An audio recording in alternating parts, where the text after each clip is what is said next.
राज्याचे उद्योगमंत्री नामदार उदय सामंत यांच्या 50व्या वाढदिवसाच्या निमित्तानं मोफत आरोग्य शिबिर रत्नागिरीमध्ये आयोजित करण्यात आलं आहे। आपल्या सोबत मंगेश चिवटे आहेत, त्यांच्याशी आपण याविषयी जाणून घेऊयात। सर, तुमचं स्वागत आहे माय कोकणमध्ये। काय विषय आहे मोफत आरोग्य शिबिर आणि वर्षभर तुम्ही त्याचा वाढदिवस साजरा करणार आहात? नमस्कार। माय कोकणच्या सुरुवातीलाच मनापासून आभार। खरं तर आपल्याला कल्पना आहे की राज्याचे संवेदनशील उपमुख्यमंत्री एकनाथजी शिंदे साहेब यांचा 60वा वाढदिवस आपण संपूर्ण राज्यभरामध्ये एकनाथ हिरक आरोग्य वर्षाचा साजरा करत आहोत। आणि या एकनाथ हिरक आरोग्य वर्ष म्हणजे या अंतर्गत आपण राज्यभरातील विविध जिल्ह्यांमध्ये वेगवेगळ्या पद्धतीचे आरोग्य शिबिर घेत आहोत। आदरणीय एकनाथजी शिंदे साहेबांचा 60वा वाढदिवस आणि राज्याचे उद्योगमंत्री श्री उदय सामंत साहेब यांचा सुवर्ण महोत्सवी 50वा वाढदिवस, ह्या दोन्ही वाढदिवसांचा दुग्धशर्करा योग याचा औचित्य साधत पुढील वर्षभर आपण या ठिकाणी रत्नागिरी आणि सिंधुदुर्ग जिल्ह्यामध्ये विविध आरोग्य शिबिरे घेणार आहोत। यामध्ये प्रामुख्यानं ज्या लहान मुलांना जन्मतः हृदयाला छिद्र आहे अशांची मोफत टूडी इको तपासणी आणि मोफत हृदय शस्त्रक्रिया ही ठाण्यातील सुप्रसिद्ध अशा ज्युपिटर हॉस्पिटलच्या माध्यमातून केली जाणार आहे। त्यासोबतच जी लहान मुलं जन्मतः बोलू शकत नाहीत, ऐकू शकत नाहीत, जी लहान मुलं जन्मतः कर्णबधीर मुखबधीर आहेत अशांची वयोवर्ष 1 ते 6 वयोगटातील मुलांच्या मोफत कॉक्लिअर इम्प्लांट सर्जरीज आपण पुन्हा एकदा ठाण्यातल्या ज्युपिटर हॉस्पिटलमध्ये करणार आहोत। या कॉक्लिअर इम्प्लांट शस्त्रक्रिया झाल्यानंतर ही मुलं बोलू शकतात, ऐकू शकतात, शाळेत जाऊ शकतात, थोडक्यात समाजाच्या मुख्य प्रवाहामध्ये येऊ शकतात। आणि सर्वात महत्त्वाचं म्हणजे या दोन्ही नेत्यांच्या वाढदिवसाच्या निमित्तानं ज्यांना नैसर्गिक अपंगत्व आहे, ज्यांना अपघाती अपंगत्व आलेलं आहे, उदाहरणार्थ ज्यांना ट्रेनमध्ये जाताना येताना हात फ्रॅक्चर झालेला आहे, पाय गेलेला आहे, किंवा गँग्रीनमुळं ज्यांना पाय कापावं लागलेला आहे, अशांच्यासाठी मोफत जयपूर फूट आणि मोफत मॉड्युलर हात आणि पाय याचा अवयवाचं वाटप आपण संपूर्ण वर्षभर करणार आहोत। ही प्रामुख्यानं आरोग्य शिबिर आपण घेणार आहोत। आणि सर्वात महत्त्वाचं म्हणजे उदय सामंत साहेबांचा 50वा वाढदिवस आपण 50,000 बॅकलॉग आहेत मोतीबिंदूच्या सर्जरीज, म्हणजे रत्नागिरी, सिंधुदुर्ग, सांगली, कोल्हापूर या कोल्हापूर रिजनमध्ये। आणि म्हणून या संपूर्ण वर्षभरामध्ये किमान 50,000 शस्त्रक्रिया मोफत मोतीबिंदूच्या करून उदय सामंत साहेबांना एक अनोखी भेट आपण या वाढदिवसाच्या निमित्तानं देणार आहोत। या पद्धतीनं आरोग्यविषयक वर्ष, आरोग्यविषयक उपक्रम साजरे करून उदय सामंत साहेबांचा आणि एकनाथजी शिंदे साहेबांचा वाढदिवस आपण साजरा करणार आहोत। आपण बघतोय की शिवसेना वैद्यकीय कक्षाच्या माध्यमातून गेल्या अनेक वर्षांपासून तुम्ही कार्यरत आहात, तर हा अनुभव कसा आहे तुमच्यासाठी? कारण आरोग्य क्षेत्रामध्ये काम करणं म्हणजे थेट जनसेवा करणं। बरोबर।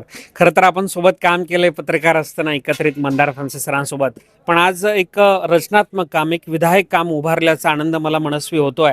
खरं तर 17 नोव्हेंबर 2017 रोजी या शिवसेना वैद्यकीय मदत कक्ष डॉक्टर श्रीकांत शिंदे फाउंडेशनची स्थापना झाली।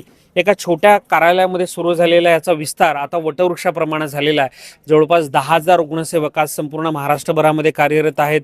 आज गेल्या 8 वर्षांमध्ये लाखो रुग्णांच्या मोफत सवलतीच्या दरात शस्त्रक्रिया करण्यात आलेल्या आहेत। विशेषतः मुख्यमंत्री एकनाथजी शिंदे साहेब असताना मला मुख्यमंत्री वैद्यकीय सहायता कक्षाच्या प्रमुखपदी काम करण्याची संधी मिळाली।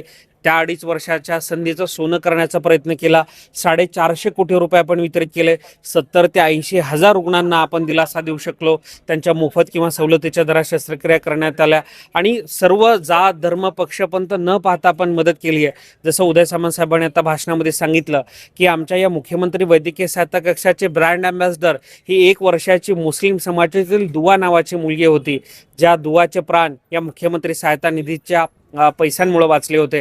अशा पद्धतीने शेकडो उदाहरणं आहेत की या शिवसेना वैद्यकीय मदत असेल, मुख्यमंत्री वैद्यकीय सहायता कक्ष असेल, किंवा आता जे आम्ही श्रीकांत शिंदे फाउंडेशन, आरोग्यदूत फाउंडेशनच्या माध्यमातून काम करत आहोत, या माध्यमातून लोकांचे जीव वाचवण्याचं, पुण्याचं काम, ईश्वरीय काम करण्याची संधी आम्हाला मिळते।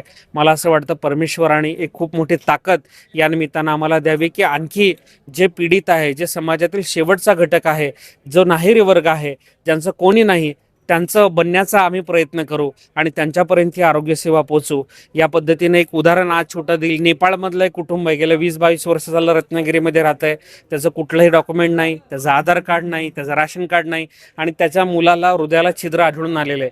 त्याची शस्त्रक्रिया केली नाही तर त्याचा जीवास मुकावं लागू शकतं।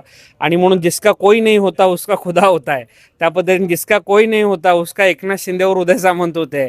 या उक्तीप्रमाणे आम्ही त्या बाळाचे मोफत शस्त्रक्रिया करणार आहोत. त्याचा आधार कार्ड नाही, राशन कार्ड नाही, तो कुठल्या जाती धर्माचा आम्हाला माहीत नाही, पण त्याची मोफत शस्त्रक्रिया करून देण्याची ग्वाही शब्द आम्ही दिलेला आहे. तर अशा पद्धतीनं आमचं काम सुरू आहे आणि मला असं वाटतं की ही माहिती माय कोकणच्या माध्यमातून जास्तीत जास्त कोकणवासियांपर्यंत गेली तर मला असं वाटतं अधिक लोक आमच्याकडे अप्रोच होतील. आणि मी त्यांना मला विनंती करायची की स्थानिक कुठल्याही शिवसेनेच्या शाखेमध्ये तुम्ही तुमची वैद्यकीय अडचण घेऊन जा. लोकल तुमचे जे नेते असतील, सिंधुदुर्गामध्ये निलेश राणेसाहेब असतील, कोकणामध्ये या ठिकाणी उदय सामंत साहेब, भैयासाहेब सामंत असतील, त्यांच्या कार्यालयामध्ये तुम्ही वैद्यकीय समस्या घेऊन त्यांना मांडा. ते आमच्यापर्यंत पोहोचतील आणि आम्ही सर्वतोपरी मदत करू. धन्यवाद. हे होते मंगेश चिवटे, ज्यांनी सांगितलं आहे स्पष्टपणे की कशा पद्धतीने त्यांनी आतापर्यंत रुग्णसेवा केलेली आहे आणि भविष्यात देखील ते करत राहणार आहेत. आणि सगळ्यात महत्त्वाचं म्हणजे तुम्हाला जर काही अडचण असेल किंवा तुम्हाला मदत हवी असेल तर तुम्ही शिवसेनेच्या जवळच्या शाखेत जा, तिथल्या शाखा प्रमुखांना भेटा किंवा एखाद्या शिवसेनेच्या कार्यालयात जा, तिथे तुम्ही भेटा, तुम्हाला नक्कीच मदत मिळेल.